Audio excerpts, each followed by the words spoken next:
অনেক সময় অনেক পাকাল বন্ধু তার অসুস্থ বাজরিগর পাখিকে শনাক্ত করতে অনেকটা দেরি করে ফেলেন, ফলে কি হয় তার পাখিগুলো মারা যায়।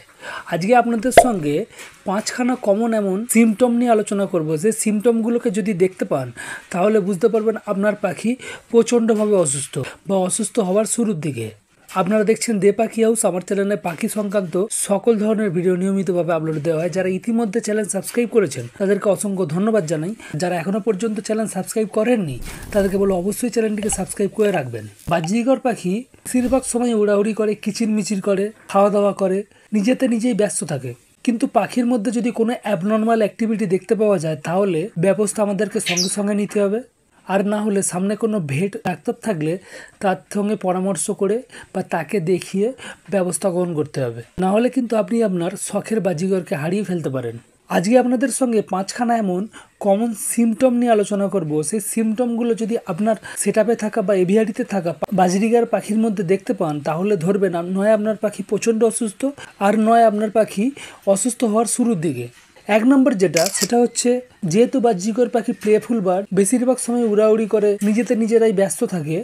কিন্তু যদি দেখেন যে আপনার পাখির মধ্যে অ্যাক্টিভিটি কমে গেছে, দিনের বেশিরভাগ সময় পাখিগুলো ঘুমাচ্ছে, একই জায়গায় বসে আছে, খাবার সময় অল্প পরিমাণ খাচ্ছে, জল খাচ্ছে, আবার গিয়ে বসে থাকছে, ওড়াওড়ি করছে না, কিচিরমিচির করছে না, তাহলে জানবেন আপনার বাজরিগরের মধ্যে কোনো না কোনো সমস্যা হয়েছে। আপনাদেরকে তখন ব্যবস্থা নিতে হবে। নয় সামনাসামনি কোনো ভেট ডাক্তার থাকলে বা সামনাসামনি কোনো আপনার কাছে পরিচিত পুরনো পাখাল থাকলে তার সঙ্গে পরামর্শ নিয়ে আপনাকে ব্যবস্থা নিতে হবে।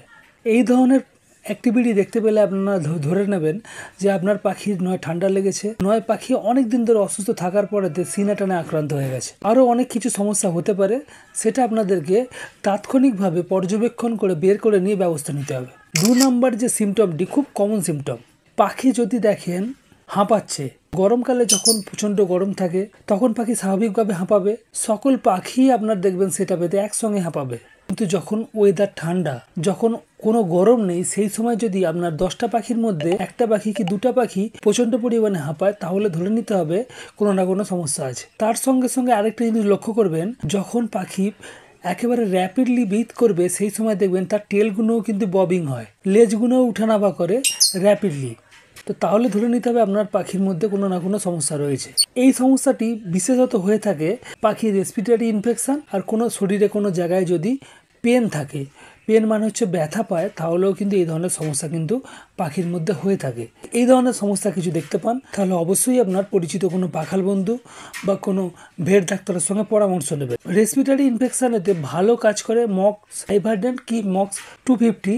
আপনারা যে কোনো একটা ক্যাপসুলকে ইউজ করতে পারেন পাখির ক্ষেত্রে, ভালো রেজাল্ট পাবেন। কি এরপরে যেটা, বাজরিগর পাখি দেখবেন দিনের বেলায় বেশিরভাগ সময় কিন্তু নিজের পালকগুলোকে গুছিয়ে রাখতে, পালকগুলো যাতে ঠিক থাকে সেই নিয়ে ব্যস্ত থাকে। কিন্তু কোনো বাজরিগর পাখির যদি পালক দেখেন উস্কো খুস্কো হয়ে আছে তাহলে জানবেন আপনার পাখির মধ্যে কোনো না কোনো সমস্যা রয়েছে। কারণ প্রকৃতিগতভাবে বাজরিগর পাখি কিন্তু একটা খুব পরিষ্কার পরিচ্ছন্ন একটি প্রাণী, কিন্তু সেই জায়গায় যদি আপনার কোনো একটা বাজরিগর প্রচণ্ড পরিমাণে ময়লা হয়ে আছে, তার পালকগুলো উস্কো খুস্কো হয়ে থাকে, তাহলে জানবেন আপনার ওই বাজরিগর পাখির মধ্যে কোনো না কোনো সমস্যা রয়েছে। এর সঙ্গে আপনাকে সেটাকে পর্যবেক্ষণ করতে হবে, বের করতে হবে কি সমস্যা এবং তার জন্য ব্যবস্থা নিতে হবে। যদি ভেন্ট এরিয়াতে এখানে লেগে থাকে, ভেন্ট এরিয়া যদি ময়লা হয় তাহলে ধরে নেবেন আপনার পাখির ডায়রিয়া হয়েছে। গোটা শরীর যদি আপনার পাখির উস্কো হয়ে থাকে তাহলে জানবেন পাখি দীর্ঘদিন ধরে কোনো না কোনো একটা রোগে আক্রান্ত হয়েছিল বা আছে, সেটাকে আপনাকে ধরতে হবে এবং সেই অনুযায়ী আপনাকে ব্যবস্থা নিতে হবে। 4 নম্বর যে সিমটমটি, সেটাকে আপনাদেরকে অবশ্যই গুরুত্ব দিতে হবে। কোনো পাখির যদি খিদে কমে যায় এবং প্রচণ্ড পরিমাণে ওয়েট লস হয় তাহলে আপনার পাখিটি চরমভাবে অসুস্থ। পাখির যদি খিদে কমে যায় তাহলে আপনাদেরকে লিভার টনিক ইউজ করতে হবে, ভিটামিন বি কমপ্লেক্স ইউজ করতে হবে। অনেক সময় লিভারের সমস্যার জন্য পাখির খিদে কমে গিয়ে থাকে এবং বি কমপ্লেক্স ইউজ করলে পাখির খিদে একটু বেড়ে যায়। তো এই দুটো ওষুধকে আপনাকে ইউজ করতে হবে। ওয়েট লস যদি হয় প্রচণ্ড পরিমাণে তাহলে জানবেন আপনার পাখির সিনা টান হয়েছে। দেখবেন বুকের হাড় বেরিয়ে আসবে, বুকের হাড়ের পাশে মাংস থাকবে না এবং প্রচণ্ড পরিমাণে ওয়েট লস হয়ে গেছে। মোটামুটিভাবে বাজরিগার পাখির ওজন 30 গ্রাম থেকে 40 গ্রাম হয়ে থাকে ওটাই স্বাভাবিক ওজন বাজরিগর পাখির। যদি তার থেকে কম হয় তাহলে ধরে নেবেন আপনার পাখির সিনা টান হয়েছে। তো সঙ্গে সঙ্গে আপনাকে ব্যবস্থা নিতে হবে, পাখিকে সঙ্গে সঙ্গে আপনাকে টেক কেয়ার করতে হবে, না হলে কিন্তু আপনার বাজরিগর পাখিকে আপনি হারিয়ে ফেলতে পারেন। লাস্ট যে সমস্যাটি, সেই সমস্যাটি কখনো কখনো আমাদের মিস্টেক হয়ে যায়, আমরা কনফিউজ হয়ে পড়ি, বা কখনো কখনো কিন্তু এই সমস্যাটি একটি গুরুতর সমস্যা। আপনাকে ড্রপিংয়ের ওপরে লক্ষ্য রাখতে হবে। যদি সবুজ পায়খানা হয় বা পায়খানার সঙ্গে দেখে যে অংশটি সেটা যদি প্রচণ্ড পরিমাণে বেশি বের হয়, পাখি যদি ব্ল্যাক পুপস করে, কালো রঙের পায়খানা করে, তাহলে ধরে নিতে হবে আপনার পাখির মধ্যে কোনো না কোনো সমস্যা রয়েছে। ইন্টারনাল কোনো ইনফেকশন হলেই কিন্তু পাখি কালো রঙের পায়খানা করে। তো সেই নিয়ে আপনাদেরকে ট্রিটমেন্ট শুরু করতে হবে। কোনো একটা ভেট ডাক্তারের সঙ্গে আলোচনা করতে পারেন, কোনো একটা পুরনো ব্রিডারের সঙ্গে আলোচনা করে ট্রিটমেন্ট শুরু করবেন। সবুজ পায়খানা হলেও আপনাদেরকে ট্রিটমেন্ট শুরু করতে হবে। কিন্তু অনেক সময় আমরা কনফিউজ হয়ে যাই, পাখি যদি বিট খায় তাহলে জানবেন আপনার পাখি লাল রঙের পায়খানা করবে, আপনার পাখি যদি শশা খায় তাহলে আপনার পাখি জলের মতো পায়খানা করবে। এই দুটো জিনিসকে আপনাদেরকে মনে রাখতে হবে, ভুলে গেলে চলবে না।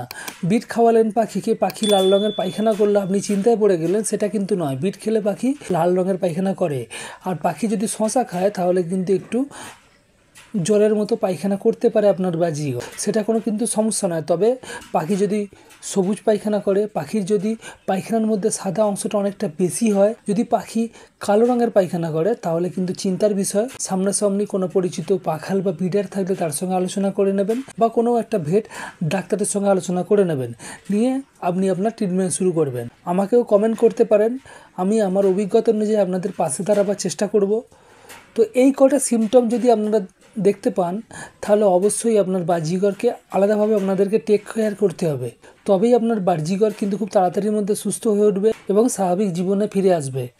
আর যদি আপনারা অনেকটা দেরি করে ফেলেন, যদি ঠিকঠাকভাবে টেক কেয়ার না করতে পারেন, তাহলে 100% আপনার পাখিগুলো কিন্তু মারা যাবে। এই ছিল আজকে ছোট্ট ইনফরমেটিভ ভিডিও। যদি ভিডিও ভালো লাগে অবশ্যই ভিডিওটিকে লাইক করবেন। আপনার কোনো পরিচিত পাখাল বন্ধু থাকে, তাকে ভিডিওটি শেয়ার করে দিন। আজকের মতো বিদায় নিচ্ছি। বিদায় নেওয়ার আগে একটাই আশা থাকবে, আপনারা ভালো থাকবেন, আপনার পাখিগুলো ভালো থাকুক, আর এইভাবেই দে পাখি হাউসের সঙ্গে থাকবেন। ধন্যবাদ।